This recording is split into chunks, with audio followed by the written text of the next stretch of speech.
तमाम सज्जनों ते मित्रां नूं तुहाडा अपना मेज़बान आरिफ खान प्रोग्राम ओला दे विच जी आइयां नूं आखदा है। नाज़रीन, अज दा मेरा जिहड़ा गुफ्तगू दा मौजू है, अनवान है, वो वज़ीर आला पंजाब मरियम नवाज साहिबा दी गुड गवर्नेंस जिहड़ा उन्होंने नाजायज़ तजावज़ात के खिलाफ एक ऑपरेशन जारी है, जिहदे विच उन्हां दा अज़म है कि क्लीन लाहौर और क्लीन पंजाब।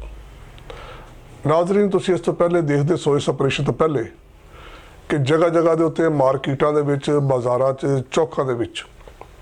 नाजायज़ तजावज़ात वालियां ने पैदल चलन वालियां दा रस्ता जिहड़ा है वो दुश्वार कीता होया सी। दुकान दे अगे एक दुकान होर, फिर एक अगे रेहड़ी होर, यानी कि दो दो तीन तीन अगे मंजिलां जिहड़ियां सन उन्होंने लगाईयां सन।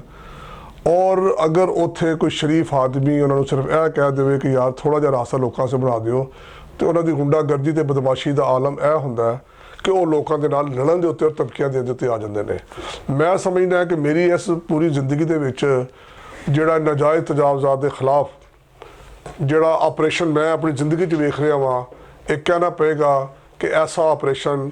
लाहौर दे विच, पंजाब दे विच और शायद पाकिस्तान दे विच ऐसा ऑपरेशन इस तो पहले नज़र नहीं आया। और लाहौर जिहड़ा सफाई का अमला है और महकमा इनक्रोचमेंट जिहड़ा है, इहदा अमला दिन रात सानू काम करदा होया नज़र आ रहा है। लोगों ने सुख का साह लिया, सड़कां चौराहे मार्केटां दे विच रास्ते खुले ने और लोग आसानी दे नाल जिहड़ा है वो आ जा रहे हैं। हजे भी बाज़ मुल्का आबादियां जिहड़ियां ने, बंद रोड हो गया, मुल्तान रोड हो गया, या और जिहड़े बड़े रोड ने, इन्हां दे जिहड़े छोटे छोटे बाज़ार जिहड़े ने उन्हां विच भी हजे इस ऑपरेशन की जरूरत है, जिथे या तो इंतजामिया मसलहतन नहीं पहुँच रही या उन्हां दे नज़र विच जिहड़े रोड नहीं आ रहे। लेकिन बहरहाल अज दे इस मौजू ते मैनूं अज दी गुफ्तगू करदे होए वज़ीर आला साहिबा नूं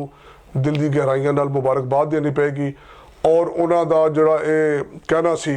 कि तुहानूं क्लीन लाहौर नज़र आएगा। मेरा ख्याल है कि हर जी शऊर आदमी और सच बोलने वाला किसी भी तसबात तो दूर होके वो कहेगा